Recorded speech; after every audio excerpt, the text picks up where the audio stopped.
Welcome to the Fibromyalgia Podcast. I'm Tami, fibromyalgia coach, author, and founder of the International Fibromyalgia Coaching Institute. The goal of this podcast is to empower you with access to the dream team of experts and coaches I've discovered are key to living the fibro life you love. From the comfort of your own home, and maybe even your pajamas, I'll help you take back control of your life and health. To help out with FibroFog, I always include full show notes and additional resources at fibromyalgiapodcast.com. You're listening to the Fibromyalgia Podcast with Tami, episode 62. Welcome to the Fibromyalgia Podcast. I'm your coach, Tami. In today's episode, we're going to be talking about what to do if your family isn't supportive, particularly if your family is actively unsupportive. We'll talk about that in a minute. Before we dive into today's episode, of course, I've got our listener shout out for you, and this one comes from a listener in Canada. She says, "Hello, Tami. I've been listening to your podcast for about a year now, and I truly love it. It has really helped me deal with my fibromyalgia. Thank you for all your wisdom and support towards all of us living with fibromyalgia.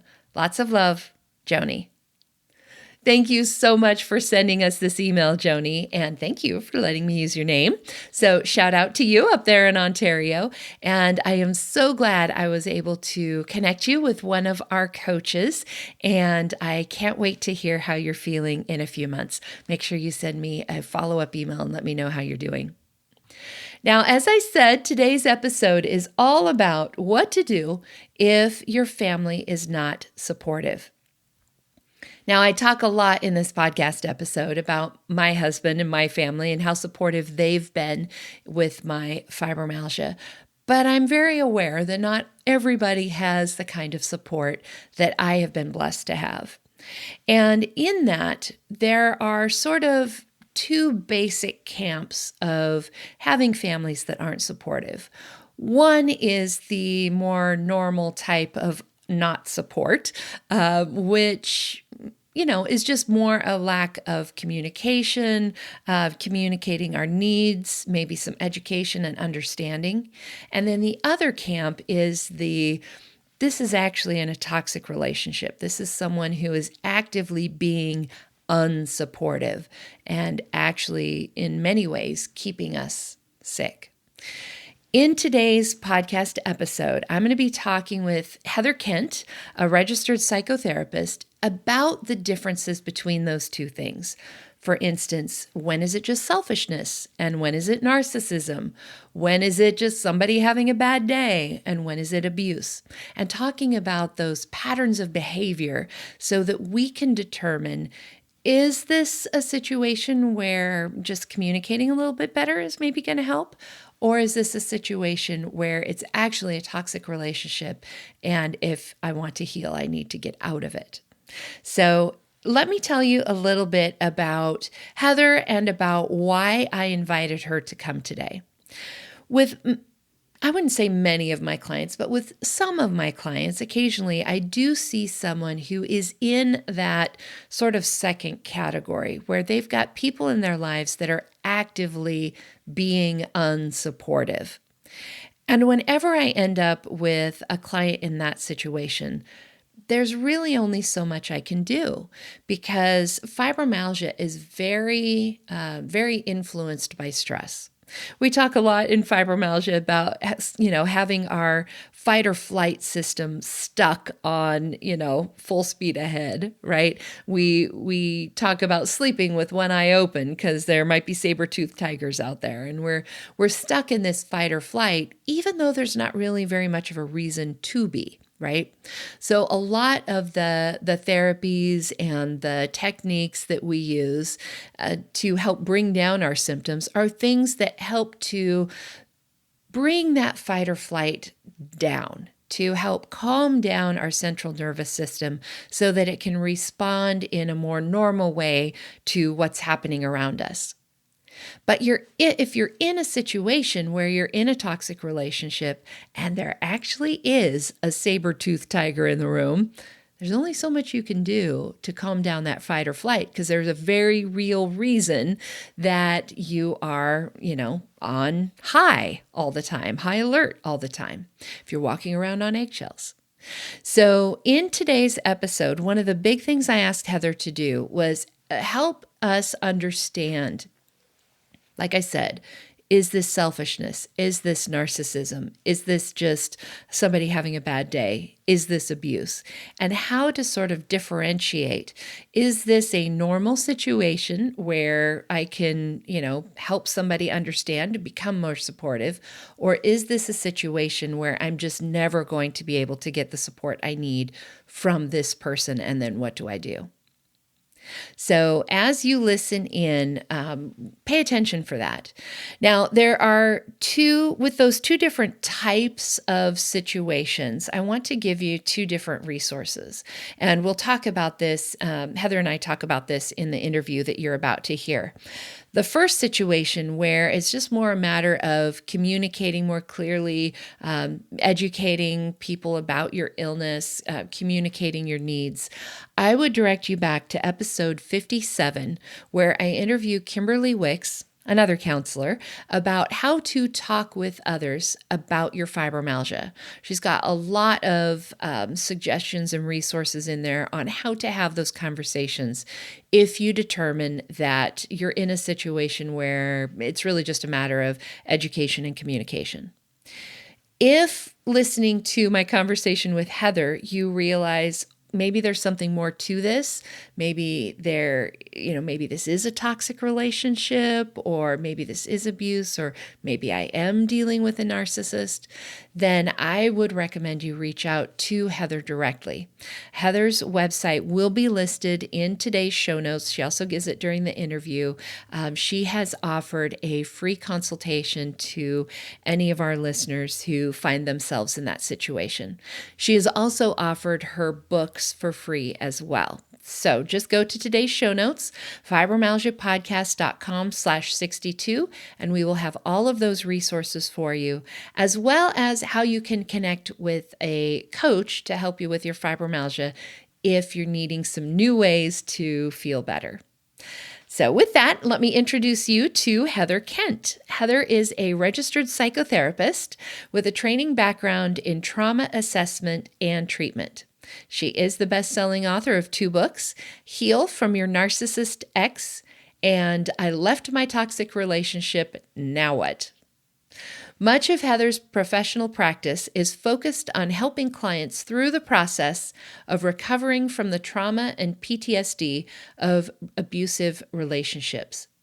Having survived her own experience in an abusive relationship, Heather soon came to realize that many other men and women find themselves in the same situation, leaving them feeling broken, ashamed, and paralyzed by fear. She's also seen with some of her clients how being in this type of a relationship makes their chronic illness symptoms worse, she'll talk about in this interview a client specifically with fibromyalgia and how that affected her.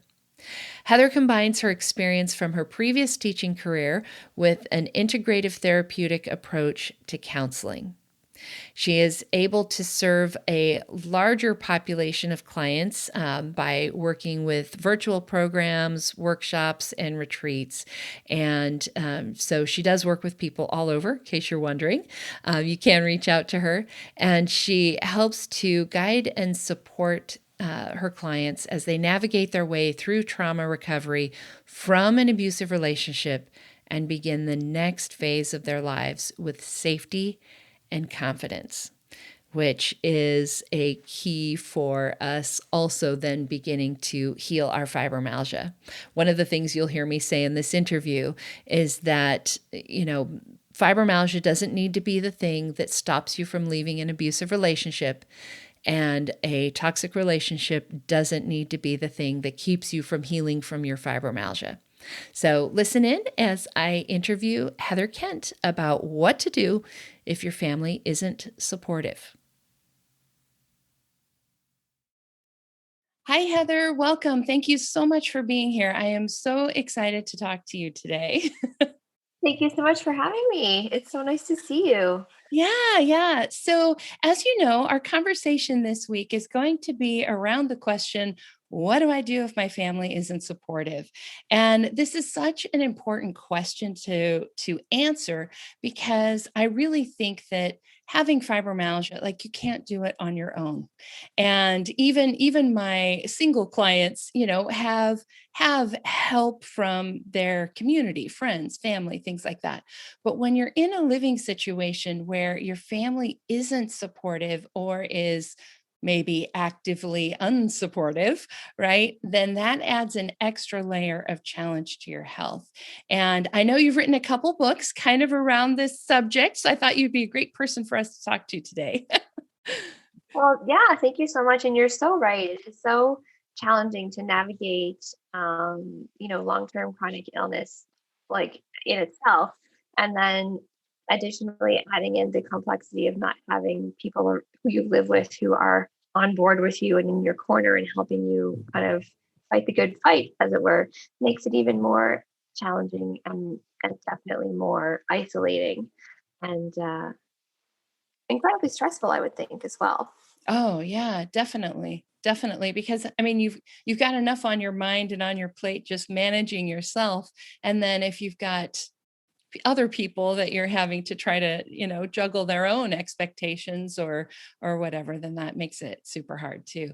And then there's also the aspect of taking care of yourself means sometimes saying no to things other people want, right? So it can be incredibly challenging. Now, I know that you and I have talked about some clients that you've had with fibromyalgia. So, why don't you just share a little bit about what you saw working with that particular person or those clients? Yeah, so I've had a couple of clients with fibromyalgia and other chronic illness like rheumatoid arthritis, which can be quite debilitating as well in different ways.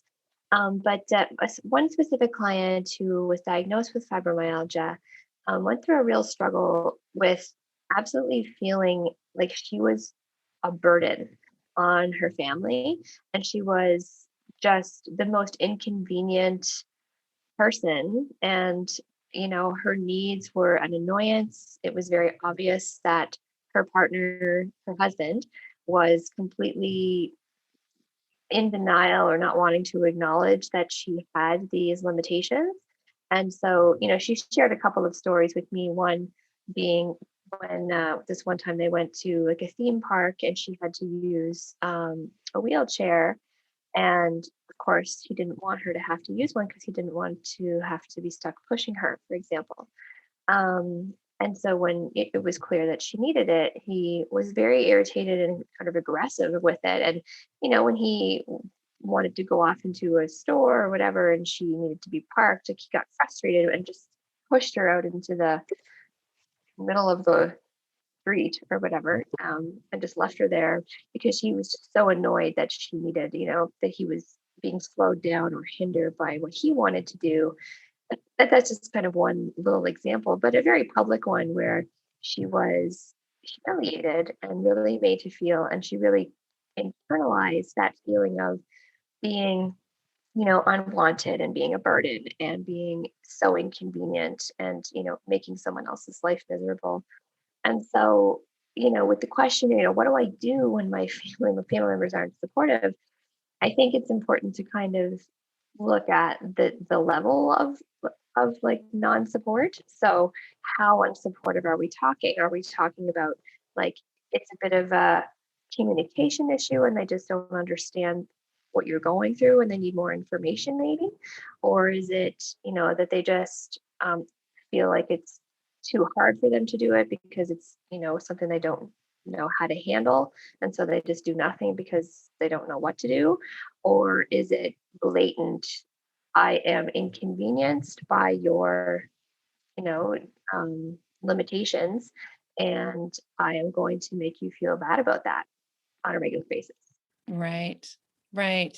So what are some ways to sort of diagnose that, right? Like I know that for me, just thinking about, bringing my husband along. We were only about 6 months married when I was diagnosed. So we were both kind of learning at the same time. And I know a lot of it felt like one thing, but was really another, right? Like it felt like he's parking way out here in this parking lot, just to make me have to walk farther. And it really was because he just like, it was all new to all of us, right? We're still trying to figure it out. So can you give us some guidance on how to know, is this something that's purposefully being done? Is this a lack of communication, maybe even on my part? Like, how do I know? So I think first having a conversation as like a little bit of a litmus test would be a good place to start. So if you're feeling like you're not sure whether it's like more purposeful or just, ignorance for just not knowing, then you might want to say like, look, I know that you know that I have this, but you know, do you know what that really means? Like, what does that mean to you knowing that I have this? And see what they say, and if they say, I don't really know what that means, then that would be an invitation, I think, for us to give them more information. So, what it means for me is I am limited in XYZ ways. Or ye, I'm Canadian. Yep. And so, and it means that the things that I used to be able to do that you maybe remember me being able to do with no problem are no longer easy for me to do. And that is an adjustment for me. And I think it's an adjustment that you don't realize that I have to make. And so, and then seeing how that information is received. If it's received from a place of, oh, okay, like, thank you for sharing. What can we do to make things easier? Like, how do we like problem solve this? Then that was kind of a communication issue, right? And so it's really important to make sure that they understand what your diagnosis means in terms of your specific, because these things are also very like specific to each person's immune system and all of those things, right? So one person's fibromyalgia symptoms might be different from another's. Limitations could be varying. It's all about a spectrum, right? I think of symptoms, right? And so just kind of making sure that they know what those severity symptoms are, what those changes mean, how frustrating it is for you too to be limited by things that you used to be able to do, just so that they can kind of see it. And then if it's dismissed as you overreacting or looking for attention or,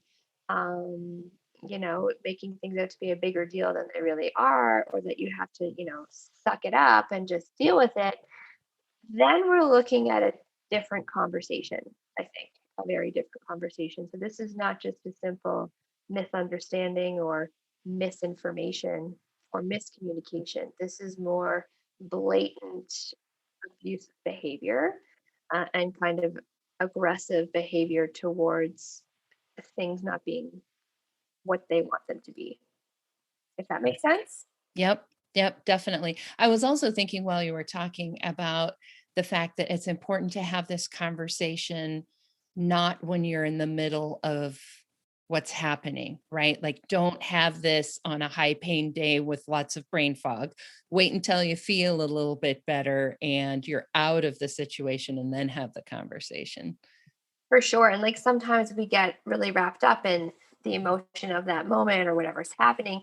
And then I always tell people, and when I'm doing like couples kind of work, it's like, okay, when you can feel yourself heightened, when you can feel that you're not, your full kind of true self, that's when we have to take a literal time out and say, okay, let's time out this conversation. Let's put it on the shelf, but we're going to come back to this at a specific date and time, so that you absolutely know that this conversation is going to be continued, but it's going to be at this time later when maybe you're feeling better. So maybe tomorrow afternoon, when maybe afternoons are typically your better time of day.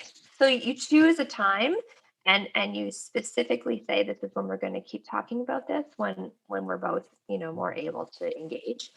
And then you go back to it, because then you're not going to be caught up in not just the pain, like you said, in the brain fog, but also the emotions and the hurt and whatever might be happening in that moment. So scheduling it for later is really important because you know that it will be kind of swept under the rug, as sometimes these things tend to happen. Yeah, yeah, definitely. And I think sometimes we do the sweeping too, right? Because with fibromyalgia, stress definitely makes our symptoms worse. And these are stressful conversations, right? So I know there were many times where I was like, I just don't want to talk about that because that's actually going to make me feel worse, even though in the long term, getting the support that I needed and things like that would help, right? But initially, it's like, oh, it doesn't feel good. Right, right. Exactly. Exactly. We keep going and we keep going and we keep on keeping on, to keep the peace. And again, that's another kind of circling back to your question of like, how do you know what's really going on? Like you're looking in terms of like sort of toxic situation, um, are you often walking on eggshells?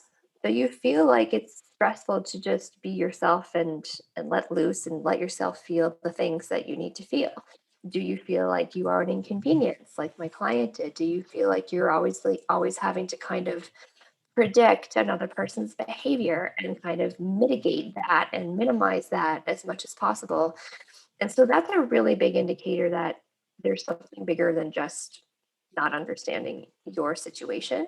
And again, turning to more of that toxic end of things. So, if you're being belittled, if you're being degraded, if you're being blamed, and if you are, constantly wondering what kind of mood they're going to be in, what's going to set them off, this is a much bigger issue, I think, that needs to be acknowledged and addressed, because you're never going to get the support from that person, unless there's some significant shifting on their end, which again, you have to look at, okay, how likely are they to recognize that this is abusive? How likely are they to recognize that this is not okay? How likely are they to recognize perhaps I need some help, and then go and actually do it? So, and I think these are scary things to think about because we don't want to acknowledge maybe that we're in these situations. I know that I certainly ignored a lot of the warning signs and red flags when I was in, an abusive relationship. But also knowing what that leads to, in addition to like the fibromyalgia, being in an abusive relationship is going to compound that stress and make the symptoms all the more severe and difficult to manage. I know there have been a couple of people that I've talked to, and this doesn't happen all the time, but it has happened a couple of times where, I'll be talking to somebody about ways that they can improve their fibromyalgia, and it really becomes clear to me that the thing they need to do is get out of a bad situation. Absolutely. Yeah. And as soon as that happens, even though the idea of that is incredibly scary and it feels again like, really lonely and isolating and no one understands my experience, um, being on the other side of that is like, it's really amazing because the body wraps trauma too, right? And so there's a whole field of research around people with chronic illness, like fibromyalgia, like chronic fatigue syndrome, autoimmune diseases like, Crohn's disease and rheumatoid arthritis and these types of disorders. A lot of these situations are strongly linked to trauma. And so when we are in a traumatic situation and we are continuing to expose ourselves, when we've been exposed to trauma over a long period of time, our bodies like have nowhere to put that. And so we absorb that. It's in our cells and it has these memories, these traumatic memories. And so all of these things are very tied together. And when people are newly removed from the situation that was causing so much distress, it's really miraculous to see how their symptoms start to improve. Mhm. Definitely. It can be an absolute game changer. But getting from here to there is can be really, really tough, right? So One of the things I really like to do on this podcast is make sure we're all on the same page as we throw around, different words and terms, right? So we've talked about toxic relationships. We've talked about, is this possibly abuse? I know one of the terms that gets thrown around a lot with all of this is narcissism, right? And sometimes that word has sort of become a synonym to just selfishness, but that's an actual real like separate thing from selfishness. Right. So why don't we just because of your background and experience and area of expertise, why don't we define some of these terms so that people have a clear understanding of what they may or may not be dealing with? Oh, absolutely. One of the common misconceptions, and I'll start with the word abuse, and then we'll go into selfishness and narcissism after, if that's okay. Um, so one of the biggest misconceptions that many people have, especially women, and as I did, was the concept that abuse had to be physical. And so if I'm not being beaten, if I don't have scars and bruises and cuts to show what's happening, then I'm not experiencing abuse. And this is so out of line with reality of what abuse means. And unfortunately, it is this societal norm.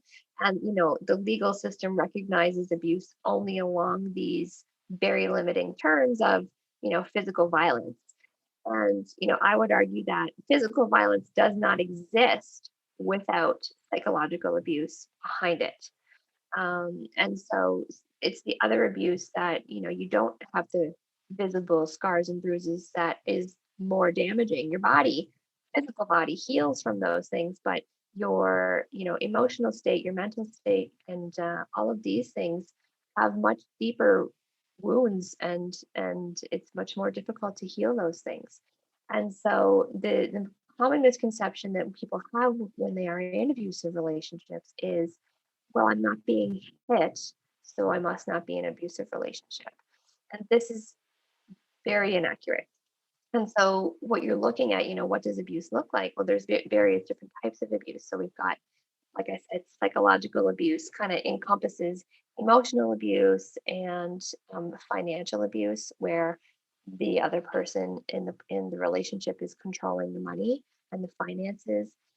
Maybe they don't want you to work. Maybe you can't work because of your limitations too, and therefore you're dependent, as my client was dependent on her husband for the finances, and he absolutely controlled her and like threatened her with finances on a regular basis. And so that was really scary for her, and it made her feel like she could never leave. It made her feel trapped as well. But we found out that that's not actually the case, and she was able to get out of that situation. But this is one way in which they maintain control. So what abuse really is control over another person and having power and control over you. And so, what does that look like? It doesn't have to be physical violence or sexual assault, um, but it absolutely is emotional and psychological abuse, and sometimes financial abuse too. And so, like I mentioned before, like it usually goes into this cycle. So you may have heard of something called the cycle of abuse, where there's like these stages. And so, you have the honeymoon phase where everything is great and they're really kind and they're apologetic to whatever it is that they did to you, and they're sorry, they're not going to do it again, everything's going to be great, they give you presents, they take you out to dinner, whatever. And then they fall back into the pattern of behavior, which is maybe ignoring you or downplaying your needs, or degrading you or making you feel like you are inconvenient, or you're overreacting and you're too sensitive and you need to get on with it. um, and then they could be possibly just ignore you and be totally cold and kind of like discarding you and tossing you off to the side, really neglecting you in terms of emotional connection and that sort of thing. So these are kind of the different sort of stages. And then if you look at specific personality disorder abuse, like such as narcissism, for example, um, the kind of hallmark of a narcissistic personality versus selfishness or like some tendencies, right? Um, is the lack of empathy. And so, really looking at your partner and asking yourself, does this person have the ability to contemplate and consider other people's feelings? Does this even enter their stream of consciousness when they make decisions? So, in people who with narcissistic personality disorder, many of which are undiagnosed, I might add, because it's a whole other level of like total denial, inability to take accountability for their actions, take responsibility for what they do and what they say, blaming everybody else, gaslighting, that kind of thing. And so, but the real hallmark is that they just don't factor in anyone else when they make decisions. And it doesn't even cross their minds how what they do or say could impact someone else, nor do they care how it would impact someone else. And so the only thing that matters is what their gains are going to be, what their benefits are. And and it doesn't matter how what they do impacts anybody else. Even if they could get there and understand it, it still wouldn't influence their decision. They do it anyway because it's all about what they can get out of the situation. And so if you are, not giving them anything that's useful to them, then they have no need for you. And so it's all a very like yeah, insidious sort of twisted thing because you are remembering all these wonderful times that you had in that time when he was really kind and you guys connected and he seemed so attentive and understanding and this was so wonderful. And so you're just really trying to do whatever you can desperately get back to that space, which is why we sometimes do the walking on eggshells, trying to mitigate, explosiveness and making sure that nothing that they is being done to possibly set them off. And so we do these things to try and keep the peace and keep things smooth sailing. But really, this is enabling them to continue their kind of power and control because we don't want to have conflict. And so this is kind of what abuse looks like across the spectrum. Of course, it is a spectrum, and so selfishness is very different from narcissism. And again, it really goes back to the empathy piece. So someone who's selfish, you know, might have a hard time initially if you point out that they're being selfish because their ego kind of gets in the way. But over time, if they have time to chew on it, they might get to that eventually and say, yeah, you know what, you're right. I'm sorry. And they can understand and feel bad about what they did. They have some kind of remorse at some point, which is what sets them apart from a narcissistic personality or a sociopathic personality where empathy and understanding or considering other people is just not on the menu at all. Mm-hmm. Mm-hmm. Now, I know I was thinking when you were talking about abuse in a similar way to like selfishness and narcissism. Um, I think we all have bad days and we all have like moments where that one particular action that we took might be considered abusive. And so I think it's you can correct me if I'm wrong here, but what we're looking for is more a pattern of things more than Pattern of just like a behavior. one-off. Yeah, pattern of behavior for sure. There's one really explosive thing that happened and they just flew off the handle and it was terrifying, justifiably. But that's kind of the only time you really ever saw that. Okay, so like you can kind of work through that and come back to that and figure out what the heck happened and how do we not make that happen again, right? Um, but this is more of a pattern of behavior and these sort of cycles too you're looking for. So, when I feel like I need to leave or I start to pull away or I start to feel disconnected, then they kind of come back and suck you back in. We call this hoovering. And so hoovering, right, which is like the vacuum cleaner, with that, back to that kind of love bombing, idealizing honeymoon sort of stuff, right?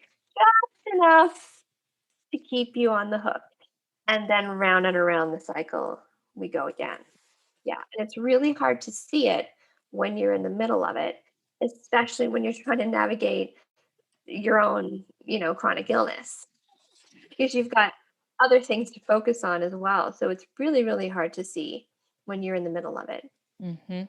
Definitely, definitely. Now, you talked about financial abuse, and I have to say I've never actually heard that term before until talking to you today, but I totally can see that, and I think with a chronic illness, wow, what a scary opportunity there is for that, right? Because I imagine that also looks like a use the example of not working or controlling the finances there.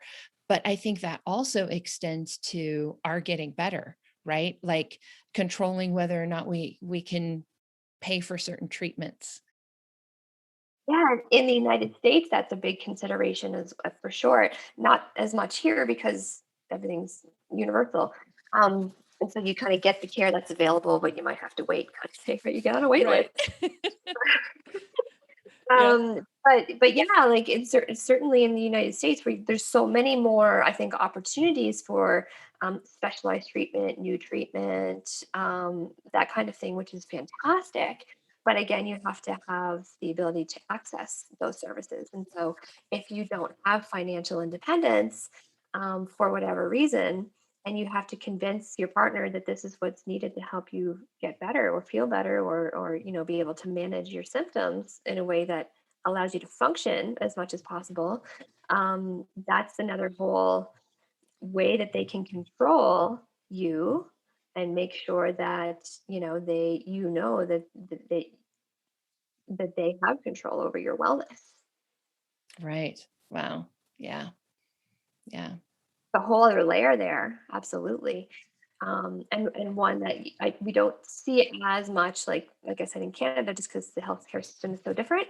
But like in terms of being able to, you know, move out on your own and get the care that you need and that sort of stuff, it is absolutely a consideration, and it takes sort of a planning to figure out how am I going to, sort of protect myself when I don't have financial independence necessarily in that moment, in that relationship, in that time, as a result of whether it's medical or at the behest of my partner, right? Right, right, exactly. So I know one of the things that a lot of people in this situation run into, if they get to the point where they know they're in a toxic relationship, and this may be family members that don't live with you, right? It's like it's my mom or whatever, whoever it is. It's like, shouldn't I have that person in my life? Well, no, you don't have to. Right, but how do we take those steps, especially if I see this a lot with my clients who are have the more symptomatic they are, sometimes the more they need to leave a situation, right? Because it is contributing to their feeling bad, It's right? exacerbating their symptoms, and maybe even bringing on new ones too, right? And so, and it can become progressively worse over time, as I mentioned, because we are like exposed to this source of trauma over the long period. And so the longer that we are dealing with it, we can't heal from it because we're constantly in survival mode every single day. And so, healing work can't really ever happen when you're still with the abusive person, because you're constantly being re-traumatized, like on a regular basis, right? So when you're being re-traumatized, and I think trauma too is another word that we might need to sort of chat more about.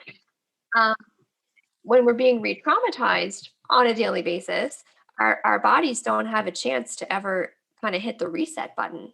If that makes Mhm. Definitely, definitely. So yeah, I think trauma is a good word to define there, because I think a lot of times trauma is in the eye of the person who's experiencing it, right? Like you and I could go through two very similar things, and it might be traumatic to me and it might not be to you. Absolutely. And so like a trauma is anything that kind of jars you from your regular ability to do daily functioning. So if you have intrusive thoughts, if you have things that you're fixated on, things that wake you up at night, things that make it hard for you to fall asleep, things that you relive in your mind as if they're happening to you again because something reminded you of an event that happened in the past. And so these are sort of very common symptoms of what experiencing trauma looks like. And so sometimes people can experience just one traumatic thing one time and they don't develop any of these longer term symptoms from it. They get over it. So we call this an acute trauma because it's like, you know, my dog died kind of thing. Um, in a tragic way, and maybe that was really awful. But maybe that experience was awful for a few weeks, and then you recovered from it, and everything was okay. But you might have, something that happens that is continuing to bring up, reliving that event or not being able to function well because your memories or your thoughts are being kind of interrupted by this event. And so we look at like traumatic memory, and we look at flashbacks, we look at nightmares, we look at difficulty sleeping, changes in appetite. We look at, heightened feelings of fear and, anxiety or depression, these types of symptoms. And so when we have a presence of those things, that's how we know that we have experienced a trauma that we haven't recovered from. And so and so when we're being exposed to the source of that trauma, for example, in a toxic or abusive relationship or with a narcissist or whatever, you're with someone who is triggering that response every single day. And so your nervous system, like the autonomic nervous system, is constantly on high alert all the time, hypervigilant, looking for danger, trying to protect you, trying to look out for you. Meanwhile, your symptoms are, skyrocketing through the roof because you just can't relax and your nervous system doesn't let you because, we're under attack, right? The saber-toothed tigers are chasing us out of the cave kind of thing, right? And that's really what's happening is that we're putting ourselves in front of the tiger every day. So how can we like calm down from being chased when it's a daily experience? Mhm. If that Mhm. makes sense. Yep. Yep, definitely. So what do we do? What are some actions that we can take if we determine this is indeed a toxic relationship of some kind? If it's somebody at home or even friends or family members that we don't live with. Yeah. So, and this isn't an answer that most people really like to hear, because it means that you have like some tough decisions to make. But like if you look at the research, it is unanimous across the board of psychologists, psychiatrists, like neurosurgeons, like neurologists. All of these people are in agreement, therapists, social workers, that in order to heal from the trauma caused by a toxic person, we must eliminate that toxic person from our lives. Now, that may not be completely 100% possible, say, if you share children with that person, as an example. However, you can cut them out of your life as much as humanly possible with very specific um, strategies of communication that are going to minimize your exposure and minimize the ability of that person to continue to abuse you in the ways that they have. And so that's a lot of the work that I do is around understanding what people went through, understanding what abuse looks like, understanding what are your symptoms of PTSD. And this is another thing that people don't realize that they've been living with PTSD most of the time. And I get to think, oh, PTSD is just for soldiers who came back from Iraq or Afghanistan. Absolutely not. And like I said, PTSD comes from not being able to continue life without being, intruded on by these feelings, experiences, thoughts, etc. And so that's what PTSD is like decreased ability to function as a result of something you went through.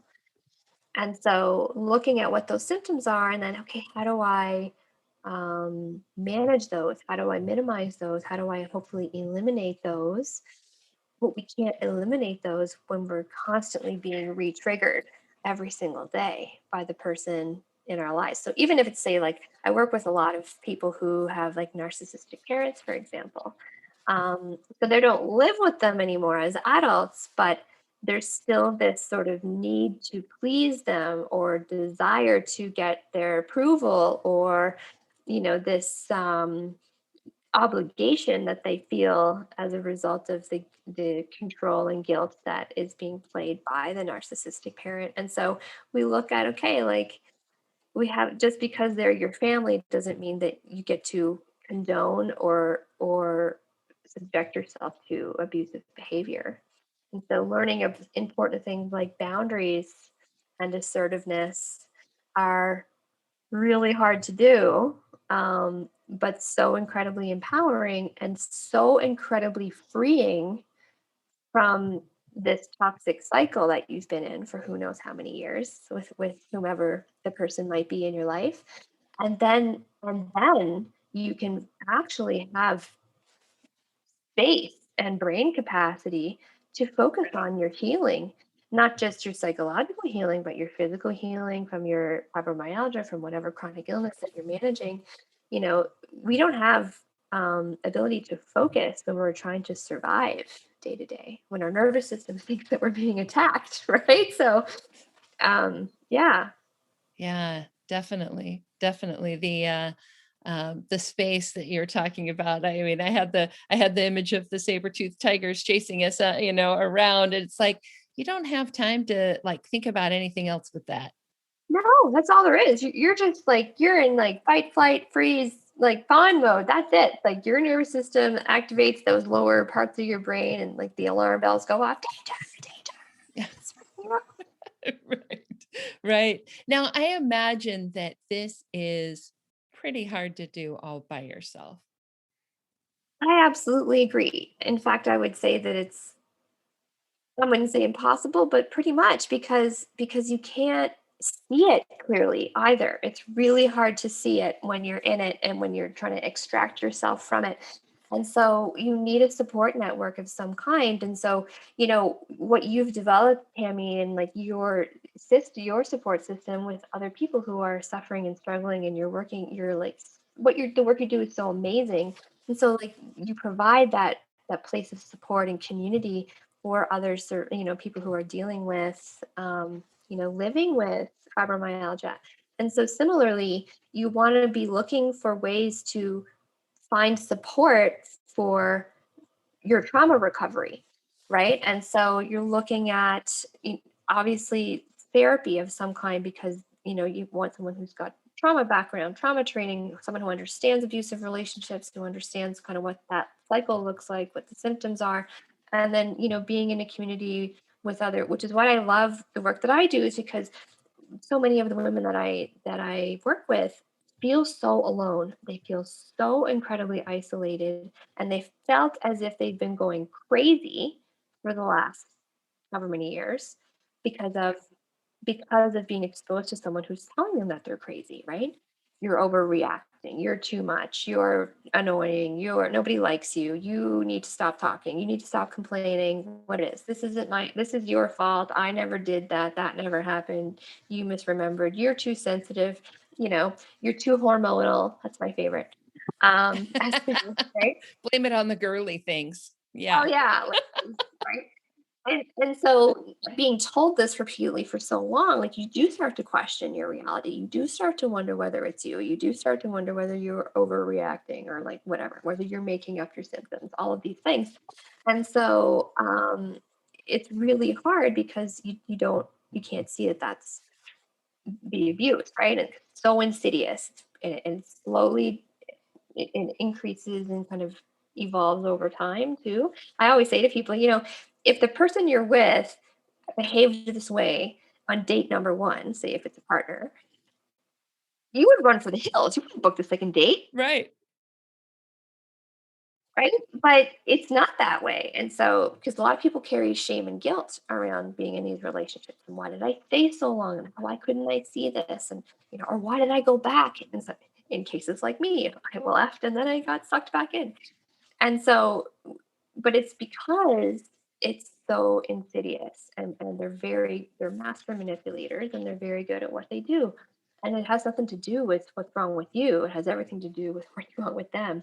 And so that's a big piece of like working through it as well. But providing other women with this sense of community from women who have been through it too is so incredibly validating after years of so much invalidation from the family member or the partner or whoever it is in your life who you thought was supposed to be a support person, but really they're sabotaging you the whole time. Showing up with other people who understand because they've lived through it is just so incredibly empowering and so validating and so lovely to do, because then everyone kind of gets to go through their healing journey together. And so it's this community. And so, to answer your question, doing it alone is, I'd say, much more difficult and much more drawn out, time consuming, and painful than accessing supports like that are available. Hmm.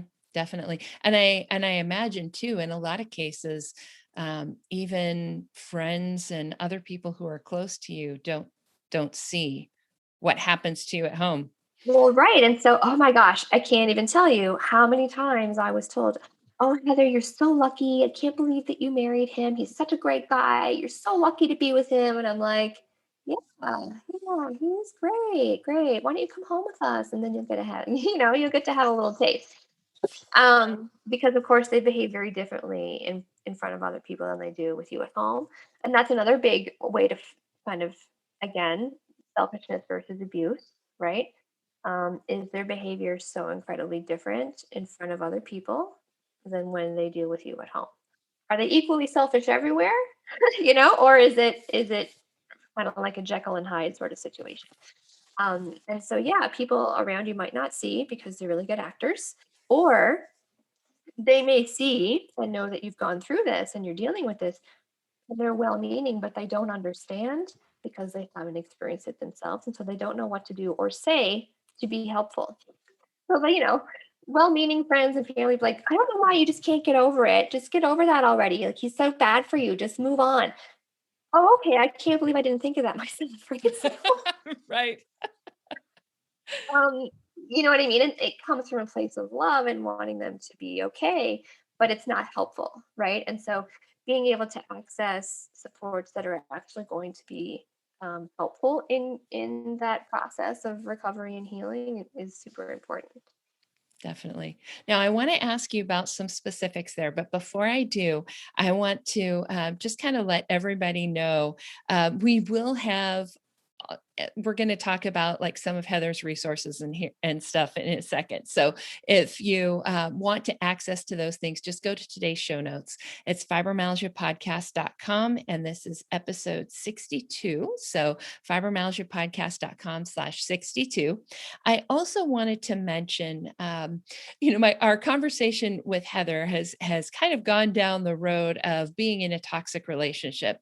But if at the beginning of this episode you're like, that's not really where I'm at, then I want to direct you back to episode 57 when I talked to my friend Kimberly about just how to talk to other people about your illness, because that'll give you some good ways to have some of those conversations. And then Heather and I can dig a little bit deeper in a couple other of these things. So just wanted to point you guys in those directions. So Heather, I know you talked a little bit about the work that you do and how important it is to, just like with fibromyalgia, having a coach that understands fibromyalgia if you want to get help with your fibromyalgia. If you want help leaving a toxic relationship, that is not my area of expertise. But it is yours. So let's talk about that a little bit. What resources you have? I know you've written 2 books. Let's talk about those and also give people some like next steps if they find themselves in this situation. If this conversation is like really hit home for them, now what? Absolutely. So I have written 2 books. So my first book came out a year and a half ago, called "I Left My Toxic Relationship. Now What?" And it pretty much talks about the now what, right? And so And it's more general sort of steps to take to be able to kind of rebuild your life after you leave someone who you felt was toxic for you. And then my most recent book, it came out just in December of 2020, called Heal from Your Narcissist Ex. And so, because I saw so many people coming into my practice, I'm in my private practice, so I'm a registered psychotherapist. So I had so many women coming into my practice in these abusive relationships with narcissistic personalities specifically, and it's what I had gone through as well. But I didn't know it at the time, of course, because I didn't really know what narcissism was. Um, but this kind of abuse, narcissistic abuse, is arguably the most damaging type of psychological abuse that a person can experience. And so, having seen this happen so often just from random people coming into my office, I was like, wow, this must be a much bigger problem than I realized. And so that's kind of what inspired me to write my second book, specifically focused on healing from the trauma and the PTSD that comes along with being involved, having this type of psychological abuse, because it really is so incredibly damaging. And so, I mean, there's similar themes in both books, but I really dive more into like the PTSD part and, understanding what happens to your brain after being exposed to trauma, that kind of thing, how the body, like I talked a little bit about those cells that kind of remember and how that can impact you like health wise, medical wise. And then looking at how we can specifically heal and recover from the trauma that you experienced to feel safe. Because in these relationships, we feel anything but safe. So, how do we feel safe again? And that's a really big focus. And how to remember that actually you're not crazy. Right. What you because that's a really big one. We really think that we are, and it feels like you are. And so, you're not crazy. It isn't you. It was what you went through, and here's what happened, and here's the result, and here's how we heal from it, and here's how we move forward. And so that's kind of what the focus of my most recent book has been. And because it's just been such a prominent issue, I was so surprised. And so I thought maybe more people are dealing with this issue. And so I started doing this sort of group work, and it has been nonstop. It's a really big issue. It's a really big problem, and like I mentioned, it doesn't choose. It's non-discerning, right? So it doesn't only pick certain types of people. It's across the spectrum, and so you have people who are highly, high-powered lawyers. You have people who have debilitating illness who can't work. You have people who are, in the middle of raising young children. You have, all it takes all kinds. And so the thing that we all have in common, though, is, the aftermath of what being exposed to that kind of abuse does to you. And so that's sort of what I focus on. And so if any of this is like, oh my gosh, this totally feels like my experience, I would be happy to have a consultation with you for free, of course, and they could book a meeting with me on my website. I'm also happy to offer both of my books are available for free off my website as well. And so these are resources, yeah, that I would be happy to provide. But if you're looking to have a conversation about kind of what next, what are my next steps? That's a conversation I would be happy to have with you. Or if you even just have any other kind of questions, maybe you already did leave, maybe you figured this all out and you're like, oh, what do I do now? Right, right. I mean, it's a big thing. It really is. Yeah, absolutely. One of the most empowering stories, though, was from this fibromyalgia client that I had. And she just successfully finished the court process from, navigating the divorce. And he made it as humanly difficult as possible and fought her tooth and nail to the end.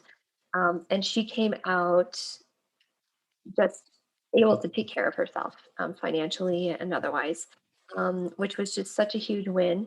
And so, something I will say too is that if you're looking into next steps, finding a legal counsel who understands high conflict relationships and understands narcissism in particular would be extremely helpful. So that might be a question you'd ask if you were ever talking to a lawyer, just to kind of throw that out there, because you want someone who knows what they're dealing with, because they are going to likely be very hostile, not agreeable, like not wanting to, be peaceful in any way because of the personality disorder issues that they have. So this is something to consider as well. But this is all something that we can talk about. I'm happy to provide any suggestions or next steps, opportunities, depending on what your situation is.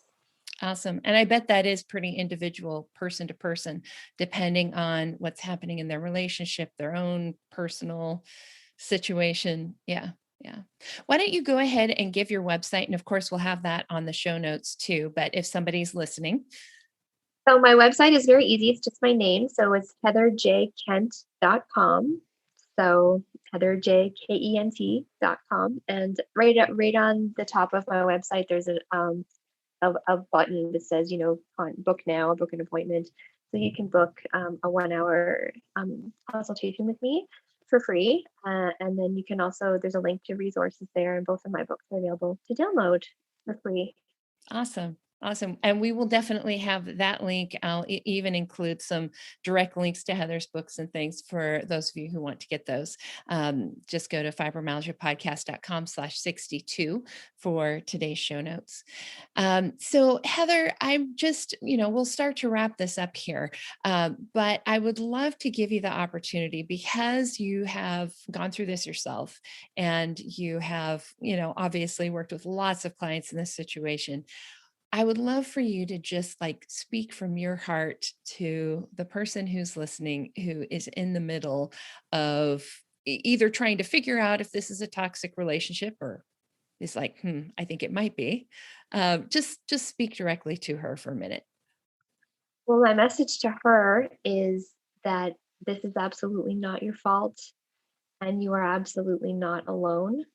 There is hope and there is life after going through the situation, and you definitely do not have to do it alone. And that is the thing that I would have most wanted to hear, I think, when I was going through it myself. Because it does feel very lonely, and it feels like you're on this island by yourself.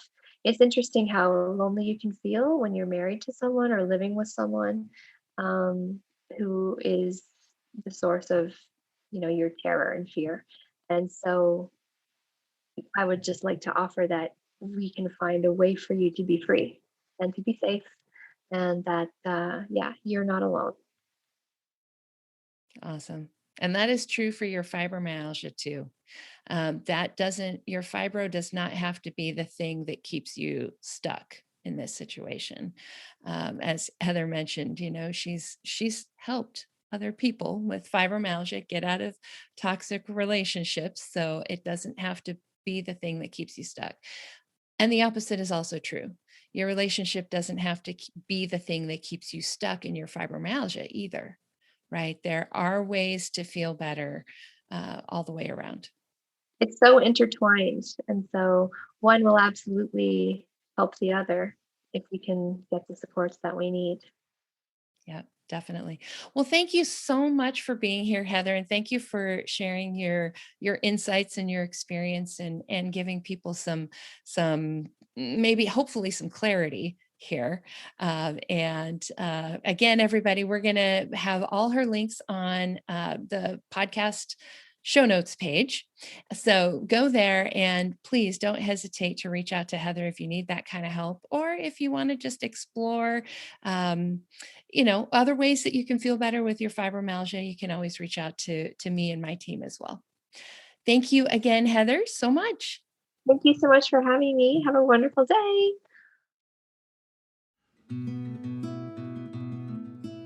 And that wraps up another episode of the Fibromyalgia Podcast. If you're ready to see if working with a fibromyalgia coach can help you feel better faster, visit fibromyalgiapodcast.com, where you can schedule a complimentary consultation to explore your options. During this call, we'll discuss your fibromyalgia journey, what your needs and challenges are, and give you recommendations on how to reach your goals the quickest way possible. Thank you for tuning in today, and join us next time as we explore more ways to help you take back control of your life and health. My music and sound editing were done by Daniel Munkus at Subtle Soup Records. Podcast management and creative copy by Sonia Louise of Performance Podcasting.